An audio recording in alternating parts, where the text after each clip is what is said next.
Hello दोस्तों, नमस्कार। Study portal में आप सबका स्वागत है। मैं आपका साथी और गाइड डॉक्टर विजय। पर जो डीएसएसबी के जो भी एग्जाम होते हैं, चाहे वो पीआरटी का हो, टीजीटी का हो या फिर पीजीटी का हो, उसके लिए जो जनरल पेपर वाला पोर्शन होता है, उस कंप्लीट पोर्शन का आज हम टेस्ट पेपर नंबर 2 लेकर आ रहे हैं। जैसा कि आपको स्क्रीन पर दिख रहा है, DSSB common paper set number 2 में होते हैं। इन सभी एग्जाम की तैयारी हम कराते हैं। अगर आप लोगों को इनमें से किसी भी एग्जाम के लिए नोट्स चाहिए, स्टडी मटेरियल चाहिए, बाई कोरियर हम लोग देते हैं। व्हाट्सएप पे नंबर दिख रहा है आपको 8447410108। इसके ऊपर व्हाट्सएप पे आप अपना एड्रेस सेंड करके मंगवा सकते हैं या फिर कॉल करके बुक कर सकते हैं। क्योंकि दोस्तों 5 हिस्सों में डीएसएसबी का जनरल पेपर होता है। 20 नंबर का जीके और जीए का पोर्शन, 20 का हिंदी, 20 का इंग्लिश, 20 का रीजनिंग और 20 का आपका मैथमेटिक्स। आइए शुरू करते हैं। क्वेश्चन नंबर 1 है, फाइलेरिया किसके कारण होता है? बैक्टीरिया से, मच्छर से, प्रोटोजोआ से या वायरस से? यहाँ आपका आंसर होगा बी, मच्छर से। फाइलेरिया जो है वो किसकी वजह से होता है? मच्छर की वजह से होता है। क्वेश्चन नंबर 2 है, भारतीय सेना का सर्वप्रथम चीफ ऑफ आर्मी कौन था? इंडियन मिलिट्री का पहला चीफ ऑफ आर्मी कौन था या किसको बनाया गया था? तो यहाँ आपका आंसर होगा ए, जनरल के एम करियप्पा। जनरल के एम करियप्पा, ये आपका आंसर हो जाएगा। क्वेश्चन नंबर 3, भारत में परवाल भित्ति जिसे आप लोग कोरल रीफ्स कहते हैं, कहाँ पर मिलती है? नंबर 1 उड़ीसा के तट पर, number 2 Voltaire, number 3 Rameswaram, number 4 Trivandrum. तो आपका आंसर यहाँ पर रहेगा सी, जिसको आप लोग रामेश्वरम यहाँ पर आंसर मान लेंगे। उसके बाद आगे अगर बढ़ेंगे तो ये पीडीएफ है, इसको थोड़ा-सा वो करने में टाइम लग रहा है आज, पता नहीं क्या हो चुका है इसका, but I will try. Okay, question number 4, मुख्यमंत्री की नियुक्ति की जाती है। मुख्यमंत्री की नियुक्ति कौन करता है? यहाँ आपका जो आंसर रहेगा वो रहेगा ए, राज्यपाल के द्वारा नियुक्ति की जाती है। हालाँकि राज्यपाल कुछ मामलों में स्वतंत्र नहीं होता है। डूरंड कप किस खेल से संबंधित है? डूरंड कप कौन से खेल से संबंधित है? आपका आंसर होगा बी, फुटबॉल से। Question number 6, the magic seed के लेखक का नाम आपको बताना है। द मैजिक सीड के लेखक, आपका आंसर रहेगा यहाँ पर सी, पी एस नायपाल। आपका आंसर यहाँ पर सी हो जाएगा। क्वेश्चन नंबर 7वां, बांग्लादेश में गंगा नदी किस नाम से जानी जाती है? आपका आंसर होगा बी, किसके नाम से? पद्मा के नाम से। बांग्लादेश में गंगा नदी को पद्मा कहते हैं और जब वो नदी बांग्लादेश में बंगाल की खाड़ी में गिरने को होती है तो वहां पर वो मेघना भी कहलाती है सबसे लास्ट में। बट यहाँ पर आपका जो आंसर रहेगा वो पद्मा रहेगा। क्वेश्चन नंबर 8, दिसंबर 2016 को स्वदेश में विकसित लंबी दूरी की सबसोनिक क्रूज मिसाइल निर्भय का कहां पर परीक्षण किया गया था? ये आप लोगों के लिए जरूरी है, इस टाइप के क्वेश्चन। आपका आंसर यहाँ पर होगा बी, चांदीपुर के अंदर। अब चलते हैं हम लोग क्वेश्चन नंबर 9 की तरफ। क्वेश्चन नंबर 9 में क्या पूछा गया है, आइए देखते हैं। क्वेश्चन नंबर 9 में इन्होंने आपसे पूछा है कि किस ग्रंथ में चाणक्य की पत्नी का नाम यशोमती मिलता है? चाणक्य की पति का नाम यशोमती कौन से ग्रंथ के अकॉर्डिंग है? आपका आंसर होगा बृहत कथा कोश, सी आंसर रहेगा। क्वेश्चन नंबर 10वां, भूमिदान का प्रथम उल्लेख कब मिला? भूमिदान का पहला बार वर्णन जो है वो कहाँ से मिला? आपका आंसर होगा सी, सातवाहन शासकों के समय से। क्वेश्चन नंबर 11वां, संप्रभुता के विविध सिद्धांत की सर्वाधिक सुस्पष्ट व्याख्या किसने की? आपका आंसर यहाँ पर होगा जॉन ऑस्टिन के द्वारा। अच्छा, एक और मैं आपको बात बता दूं, अगर आप लोगों को लगता है कि बहुत ज्यादा टाइम पेपर में लग रहा है तो आप लोग सभी test number 1, test number 2, test number 3 और भी एक-एक 2-2 दिन के अंदर सभी टेस्ट मैं दूँगा काफ़ी सारे। उनको आप वीडियो का डिस्क्रिप्शन में लिंक है, वहाँ से आप डाउनलोड कर सकते हो पीडीएफ, आराम से घर बैठ कर के प्रिंट लेके सोल्व कर सकते हो। क्वेश्चन नंबर 12वां, मार्क्सवादी व्याख्या के अनुसार समानता का अभिप्राय क्या है? समानता का अर्थ पूछा गया है। समानता का अर्थ यह है समान, आर्थिक, सतर, ये कम्युनिज्म के आधार पर है। क्वेश्चन नंबर 13वां, जब विनिमय दरें स्थिर हों और देश के भुगतान संतुलन में पूर्ण रोजगार के स्तर पर आधिक्य हो, तो यह परिणत होगा। तो इस स्थिति को क्या कहेंगे? आंसर है कीमत सत्रों में कमी। क्वेश्चन नंबर 14वां, भारत में कुल रोजगार में कृषि क्षेत्र का लगभग कितना अंश वर्तमान में है? आपका आंसर वैसे देखेंगे तो 65%। क्वेश्चन नंबर 15, निम्नलिखित विकरणों में से कौन सा एक भारत में राष्ट्रीय आय के अभिकलन के लिए उत्तरदायी है? कौन सा उत्तरदायी है? आपका आंसर होगा सीएम। क्वेश्चन नंबर 16वां, भारत के संविधान में विनिर्दिष्ट लोकसभा सदस्यों की अधिकतम संख्या, अधिकतम की बात हो रही है यहाँ पर, वर्तमान में कितने वो बात नहीं हो रही है, अधिकतम की बात पूछी जा रही है। तो अधिकतम की बात अगर पूछी जाएगी तो फिर आपका आंसर होगा सी यानी 552। वर्तमान में अगर पूछा गया होता तो फिर आपका आंसर हो जाता डी यहाँ पर 545, यहाँ पर सी रहेगा। क्वेश्चन नंबर 17वां, निम्नलिखित में से किस राज्य अथवा केंद्र शासित प्रदेश में उपराज्यपाल की नियुक्ति भारत के राष्ट्रपति द्वारा की जाती है? अब आप लोग इस क्वेश्चन को सिंपल से समझ सकते हैं, क्योंकि अरुणाचल प्रदेश, नागालैंड, मणिपुर तीनों राज्य हैं और उपराज्यपाल यूनियन टेरिटरी में होता है। तो यहाँ पर यूनियन टेरिटरी इसमें सिर्फ आपका दिल्ली है। क्वेश्चन नंबर 18, निम्नलिखित में से बेमेल छांटना है, कौन सा बेमेल है? आप सोचिए, कोहिमा, इम्फाल, आइजोल, त्रिपुरा। अब यहाँ पर अलग क्या है? अलग आप लोगों को सिंपल दिख रहा है, एक स्टेट का नाम है और बाकी तीनों राजधानियां रखी गई है। क्वेश्चन नंबर, इसमें स्टेट एक ही है। निम्नलिखित 4 राज्यों में से किसका भौगोलिक क्षेत्रफल सर्वाधिक है? केवल इन 4 राज्यों में से तुलना करनी है। भौगोलिक क्षेत्रफल किसका ज्यादा है इन 4 जो नीचे दिए गए हैं इनमें से? तो आंध्र प्रदेश, गुजरात, उत्तर प्रदेश और तमिलनाडु में से यूपी का। क्वेश्चन नंबर 20वां, 2011 की जनगणना के अनुसार भारत का कौन सा सर्वाधिक साक्षर राज्य अथवा केंद्र शासित प्रदेश है? 2011 के जनगणना के अकॉर्डिंग पूछा गया था। तो आपका आंसर यहाँ पर इनमें से तो अगर देखेंगे तो फिर आपका आंसर जो है वो सी हो जाएगा। अब चलते हैं क्वेश्चन नंबर 21 की तरफ। रीजनिंग का पोर्शन आपका शुरू हो जाएगा, क्योंकि मैंने आपको बताया पहले जीके का, रीजनिंग, मैथ, हिंदी, इंग्लिश, इस तरीके से 20-20 नंबर के पोर्शन होते हैं। यदि एक्स और वाई भाई हैं, जेड वाई की बहन है, पी क्यू का भाई है, क्यू वाई की बेटी है, तो एक्स का पी से क्या नाता रहेगा? आपका आंसर रहेगा चाचा है उसका वो। क्वेश्चन नंबर 22, एक 3 अंक वाली संख्या में बीच वाला अंक दूसरे 2 अंकों के जोड़ के बराबर है, तो वह कितनी गुणा है? तो आपका आंसर यहाँ हो जाएगा 11। क्वेश्चन नंबर आपका 23वां, एक आदमी दक्षिण की ओर अभिमुख है, वह वामावर्त की दिशा में 135 डिग्री घूमता है, फिर 180 डिग्री दक्षिणावर्त घूमता है और वह किस दिशा में अभिमुख है? आपको यहाँ पर आंसर देना है। उत्तर पूर्व नहीं हो सकता है, तो फिर आइए बाकी ऑप्शन भी देखते हैं। उत्तर पूर्व तो आंसर यहाँ पर नहीं दिख रहा है, तो आइए इसके आंसर देखने की कोशिश करते हैं। बाकी ऑप्शनों को एक बार हम एनालिसिस करते हैं, उसके बाद आपके सामने जो आंसर है वो आ जाएगा। उत्तर पूर्व भी नहीं है, उत्तर पश्चिम भी नहीं है, दक्षिण पूर्व और दक्षिण पश्चिम में से आपका आंसर हो सकता है। आपका आंसर होगा दक्षिण पश्चिम, साउथ वेस्ट। क्वेश्चन नंबर 24वां, नीतू मुस्कान से लंबी है। जानिए क्वेश्चन को ध्यान से।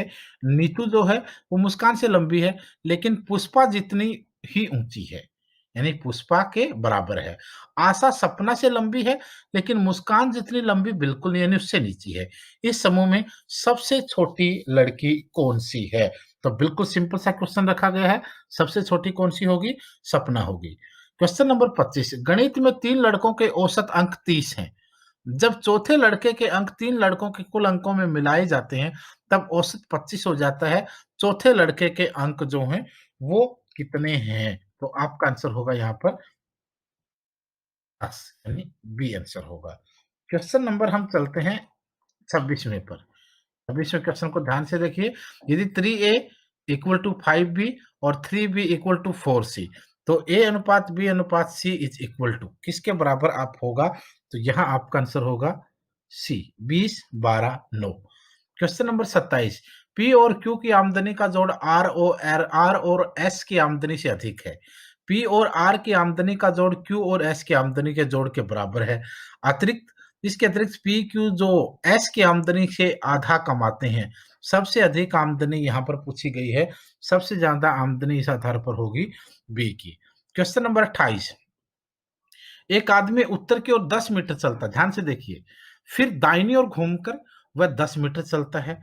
पहले उत्तर की तरफ चलता है, फिर दाहिनी ओर घूमकर फिर वह 10 मीटर चलता है। फिर बाईं ओर घूमकर 5 मीटर, 5 यहाँ है, और फिर बाईं ओर घूमकर 15 मीटर चलता है। फिर बाईं ओर घूमते हुए 15 मीटर चलता है।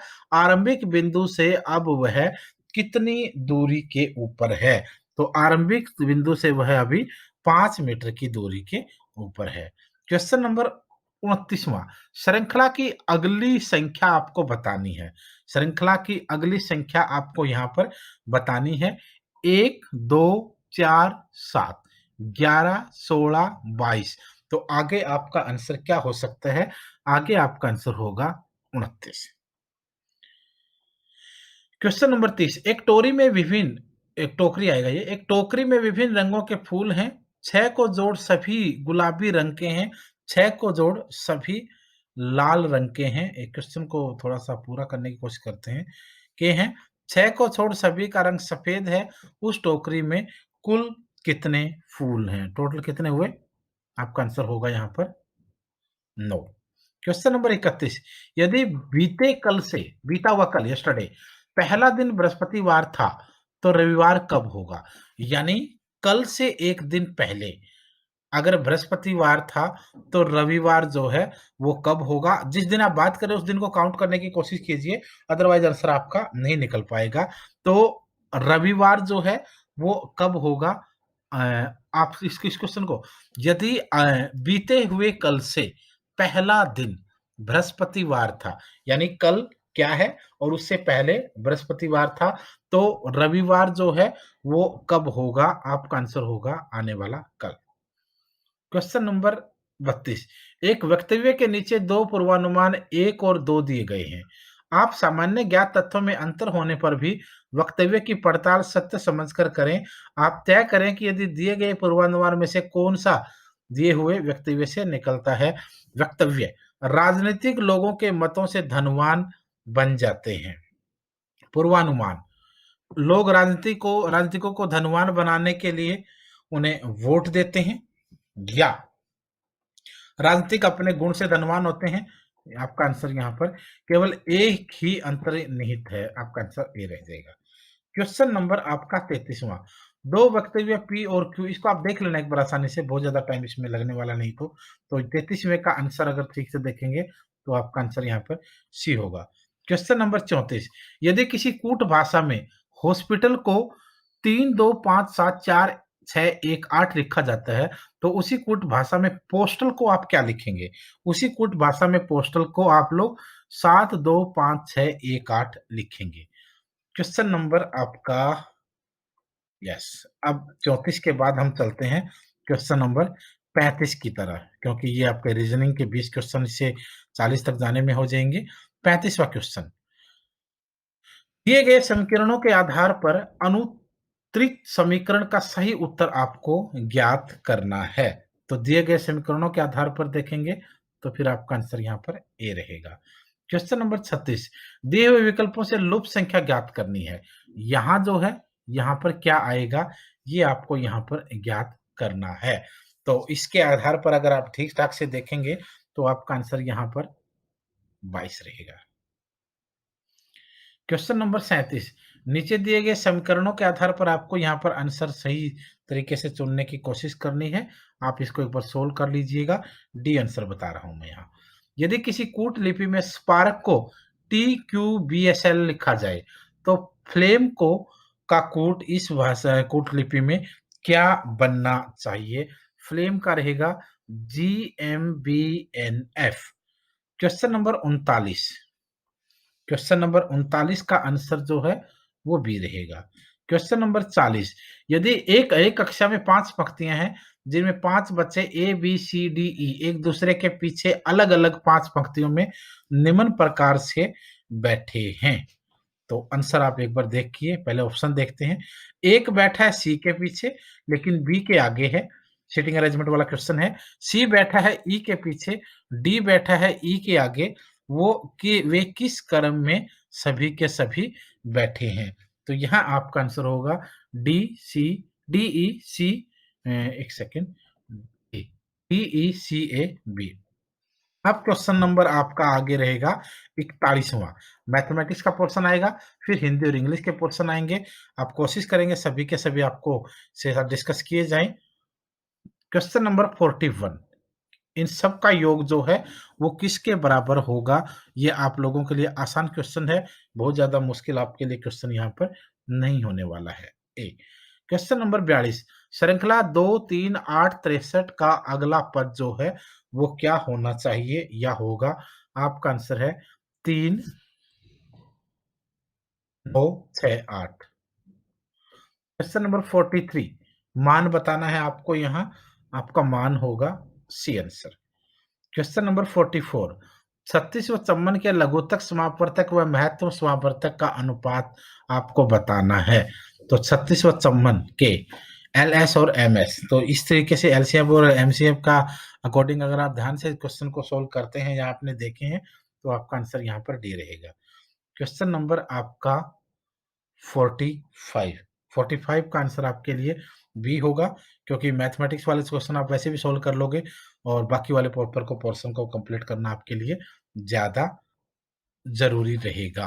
क्वेश्चन नंबर 46, 46, 46 का क्वेश्चन का जो आंसर आपका होना चाहिए वो रहेगा आपका सी, इसको सोल्व कर लेना।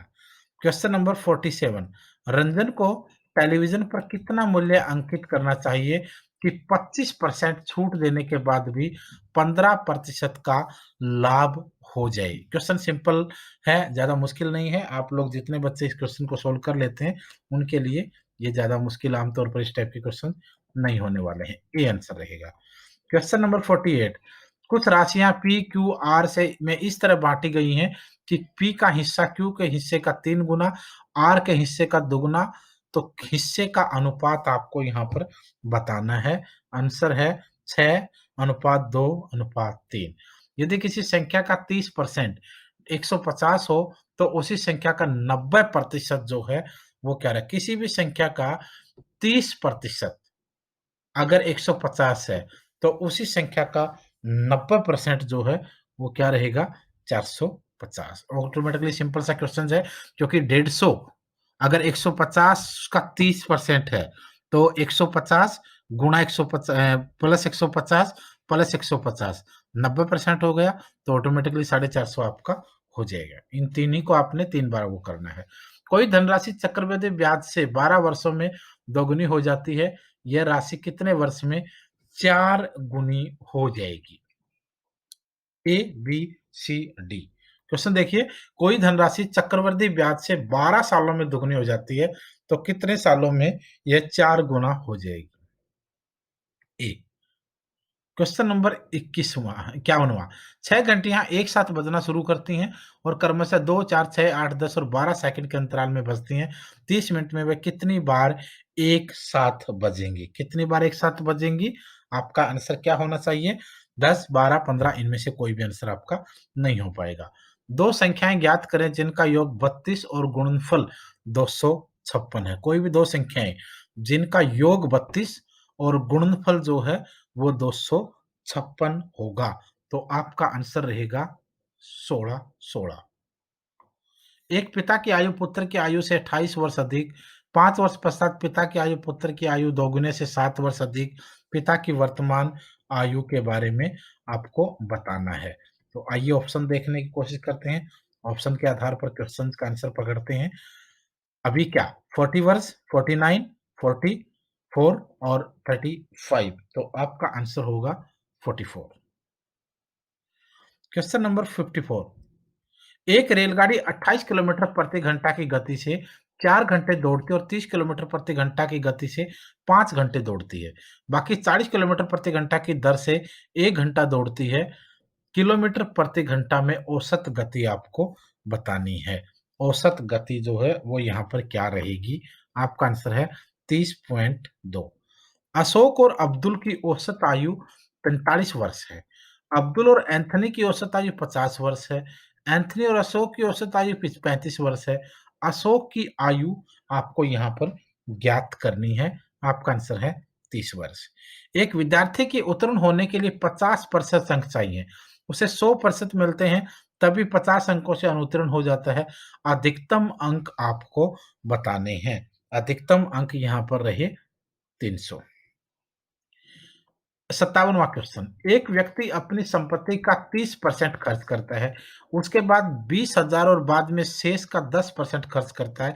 यदि 29,250 अभी भी बचा है, तो उसकी कुल संपत्ति जो है, वो कितनी थी? आपका आंसर है 75,000। क्वेश्चन नंबर 58, क्रय मूल्य और विक्रय मूल्य में 225 का अंतर है। यदि लाभ प्रतिशत 15% लाभ प्रतिशत 15% है, तो विक्रय मूल्य ज्ञात आपको करना है। आंसर है 1725। 59वां क्वेश्चन, ए और बी एक कार्य को 7 दिन में कर सकते हैं। अकेला ए उसे 10 दिनों में कर सकता है। बी को अकेला इसे करने में कितना समय लगेगा? 7/3। अब चलते हैं क्वेश्चन नंबर 60 की तरफ। 60 क्वेश्चन मैथमेटिक्स के पोर्शन का आखिरी क्वेश्चन हो जाने वाला है, फिर आपका हिंदी और इंग्लिश वाले पोर्शन रहेंगे। एक व्यक्ति अपने एक सेकंड, एक व्यक्ति अपने मूल चाल के 5/6 से चल रहा है। वह एक लक्ष्य तक 30 मिनट देर से पहुंचता है। दूरी तय करने का सामान्य समय आपको यहाँ पर ज्ञात करना है, 2 घंटे 30 मिनट। अब हम हिंदी वाले पोर्शन पर चलते हैं, फिर आपका पोर्शन होगा इंग्लिश वाला। पंजाबी किस लिपि में लिखी जाती है? पंजाबी भाषा की लिपि एक्चुअली पूछी गई है। आंसर है सी, गुरुमुखी। भाषा की सबसे छोटी इकाई को क्या कहते हैं? भाषा की सबसे छोटी इकाई, आपका आंसर यहाँ पर वर्ण होगा, वर्ण। Question number 63। 63वें क्वेश्चन का आंसर आपको देखना है। घड़ी साज निम्नलिखित में से कौन सा शब्द है? घड़ी साज निम्नलिखित में से कौन सा है? देसी है, विदेशी है, संकर है या फिर तत्सम है? आपका आंसर सी रहेगा। क्वेश्चन नंबर 64, रिक्शा कौन सा शब्द कहलाता है? रिक्शा जो है वो कौन सा शब्द कहलाएगा? विदेशी शब्द कहलाएगा। निम्नलिखित में से विलोम शब्दों का कौन सा युग्म सही नहीं है? कौन सा युग्म जो सही नहीं है विलोम शब्दों का? संग, असंग, आकाश, धरती, अवनत, नत, निंदा, स्तुति। तो इस आधार पर अगर आप क्वेश्चन को देखेंगे तो आपका आंसर ये रहेगा। बी, अनिश्चयवादक भेद किसका होता है? अनिश्चयवादक भेद जो है वो सर्वनाम का होता है। इंसानियत शब्द में कौन सी संज्ञा है? इंसानियत शब्द में संज्ञा है भाववाचक, भाव महसूस होता है। निम्नलिखित में से जातिवाचक संज्ञा का उदाहरण नहीं है। जातिवाचक संज्ञा का उदाहरण कौन सा नहीं है? पर्वत है, फल है, नगर है, ऐरावत नहीं है। क्वेश्चन नंबर 69वां, प्रतिदिन शब्द में समास बताना है। प्रतिदिन शब्द में कौन सा समास है? अवयवी भाव, रोज रोज, डे टू डे। निम्नलिखित में से रीतिवाचक क्रिया विशेषण पहचानना है। रीतिवाचक क्रिया विशेषण कौन सा है? थोड़ा सा, भीतर भातर बाहर, धीरे धीरे, अभी अभी, धीरे धीरे होगा। हृदय का पर्यायवाची शब्द आपको बताना है। हृदय का पर्यायवाची शब्द कौन सा होता है? आंसर है यहाँ पर ऊर। जिसका कोई संरक्षक न हो उसके लिए एक शब्द आप बताइए। जिसका कोई संरक्षक ना हो उसके लिए शब्द क्या होगा? अनाथ। आंसर रहेगा बी। क्वेश्चन नंबर 73, नयन का संधि विच्छेद आपने करना है। नयन का संधि विच्छेद क्या होगा? ने प्लस अने, अन। आई का प्रत्यय बताइए। उपसर्ग प्रत्यय वाला क्वेश्चन यहाँ पर है। आई का प्रत्यय क्या होगा? मिठा है।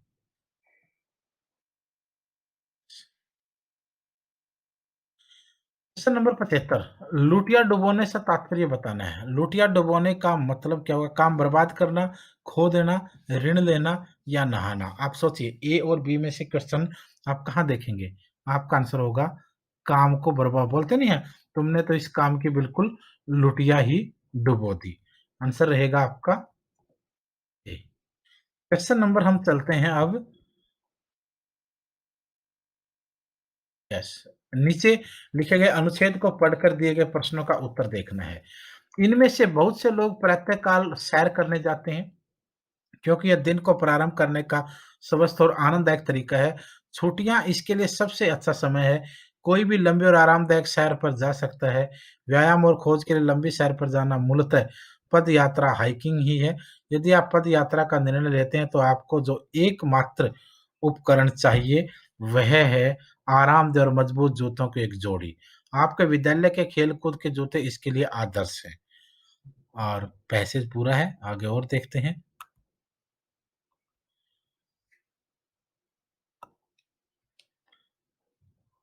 यस। हर दिन एक गंतव्य चुनिए कि आज कहाँ जाना है, कल कहाँ जाना है, ये आमतौर पर होता है। हर दिन एक गंतव्य चुनिए, बड़े सवेरे चल पड़िए ताकि जाते और साफ हवा मिल सके, ताज़ी वर्ड है यहाँ। तेज़ चलिए पर दौड़ने से बचिए क्योंकि इससे आप जल्दी थक जाएँगे। पद यात्रा प्रकृति का अध्ययन करने के लिए उपयुक्त अवसर प्रदान करती है। आप अनेक प्रकार के पौधों, पक्षियों और तितलियों को देखेंगे। आप उन्हें उनके रंग, रूप और आकार से पहचान सकेंगे। आप अपने आस-पड़ोस को जानने के लिए पदयात्रा अच्छा तरीका है। अब देखते हैं question number 76 question.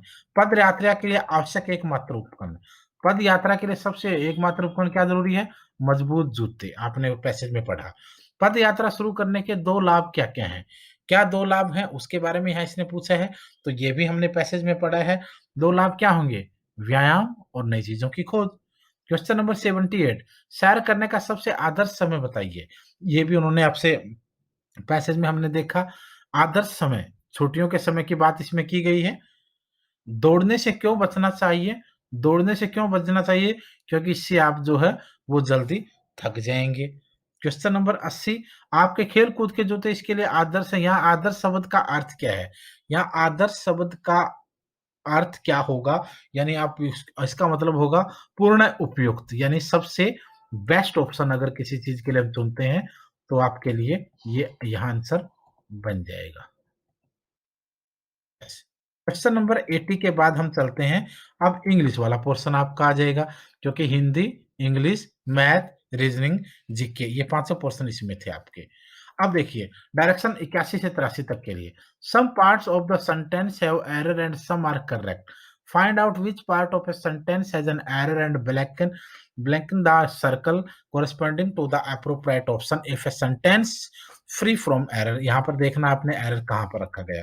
Question number 81 81 the passage were a asked to carefully get down off the train, no error, या फिर आपका आंसर क्या हो सकता है?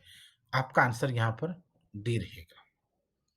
Question number 82 unless you receive the money you will not be able to pay your rent, no error. यहाँ पर इस क्वेश्चन में ध्यान से देखने की कोशिश करेंगे आप लोग, तो you will not be able, you will not be able यहाँ आपका आंसर है। We usually have the lunch at 12, no error, कोई एरर नहीं है। We usually have the lunch at 12, हम आमतौर पर 12 बजे लंच करते हैं। एक सेकेंड, क्वेश्चन हम 83 पे थे, अब चलते हैं हम लोग 84 की तरफ। 84 क्वेश्चन नंबर 84 आंसर देखना आपने। द बोर्ड रिजल्ट आर खालिस्तान any moment, tabulated, expected, launched, compile complied. तो आपका आंसर यहाँ पर क्या बन जाएगा? यहाँ आपका आंसर हो जाएगा expected. The board result are expected any moment, किसी भी समय बोर्ड के रिजल्ट आ सकते हैं। Question number 85 there was no trace खालिस्तान fingerprints in with about of, आपका आंसर होगा of. There was no trace खालिस्तान of, trace of fingerprints. 86 change the following indirect speech, indirect speech को आपने change करना है। The coach said खालिस्तान comma inverted comma शुरू do 10 round of the entire field. इसमें direct speech, indirect speech, जिनको आप नरेशंस भी बोलते हुए छठी, 7वीं, 8वीं, 9वीं, 10वीं में हमेशा से पढ़ते रहे हो, तो यहाँ आपका आंसर क्या बनेगा? द कोच ऑर्डर्ड, आदेश है, the team to do 10 round of the entire field. 87 88 select the appropriate figure of speech from the given option। the whole city went out to see the victorious general। Metonymy, पन, metaphor, oxymoron. आपका answer यहाँ पर क्या हो सकता है? ए रहेगा। Question number 88 speech is silver but silence is gold. तो आपका आंसर क्या रहेगा? एंथिसिस। क्वेश्चन नंबर 89 और 90, select the appropriate antonyms of the given word. Circuitous, resolute, direct, purify, stingy. तो आपका आंसर यहाँ पर क्या हो सकता है? आपका आंसर यहाँ पर रहेगा B, direct. 90, piquant, bland, submit, sure, unclear. आपका आंसर क्या होगा? ब्लैंड। क्वेश्चन नंबर 91, 91 में क्या क्वेश्चन रखा गया है? 91 को एक बार देखने की कोशिश करते हैं ताकि आप लोगों के लिए ये क्वेश्चन भी ठीक हो जाए। Correct, choose the correct option for the italic word. Correct option सोचिए। The child whom you were talking to is my nephew. कौन सा pronoun? Relative, reflexive, demonstrative, possessive. Automatically साफ आंसर है क्या है? वो भतीजा है, रिलेटिव प्रोनाउन होगा। 92, there is a brick wall surrounding the house. Qualitative, adjective, nominal, emphasising या प्रॉपर एडजेक्टिव। यहां पर आपका आंसर रहेगा quality, adjective. 93, 94, use the appropriate article, fill in the blank. The government has drawn up a plan to help Khalistan unemployed. The and not needed, none of these. आपका answer होगा the, A. Birbal was Khalistan wisest of the 9 jewel. तो आपका answer होगा the wisest, third form है। 95, 96, choose the correct idioms from the given option. He got into serious trouble when the court declared his business agreement. All and sundry, in black and white, a hard nut a crack, null and void. तो आपका answer यहाँ पर होगा D. 96, she lost her temper and began shouting at me without rhyme or reason. 97, 98, identify the below given sentence as simple, compound or complex sentence. Whenever it rains, I feel a craving for hot tea and fried snacks. आपका answer होगा complex. I listened to the song and felt nostalgic. तो आपका answer हो जाएगा compound. अब चलते हैं हम लोग question number 99. Select the correct option of the present particular in the given sentence. Arriving late, the slow had already begun. तो आपका आंसर होगा arriving late, he found that show had already begun. Show शुरू हो चुका था। Being a rainy day, I did not go out. I did not go out as it was a rainy day. तो आपका answer बरसात में बाहर जाने के लिए, it being a rainy day I did not go out. ठीक है, बी आंसर होगा। तो ये सारे का सारा आपका क्वेश्चन थे और सभी क्वेश्चनों के नीचे ऑप्शन आंसर भी दिए गए हैं। अगर आप इस पीडीएफ को डाउनलोड करते हैं तो आप लोग इन क्वेश्चनों के साथ अपने आप को मैच भी कर सकते हैं, आसान रहेगा आपके लिए। ये पूरे का पूरा पेपर आपको सोल्व करके दिया है। 3 नंबर पेपर पहले अपलोड किया जा चुका है, 1 नंबर भी अपलोड किया जा चुका है, 2 नंबर आपके सामने आ गया है। आप इसको अच्छे से देखें और साथियों के साथ शेयर करें। धन्यवाद।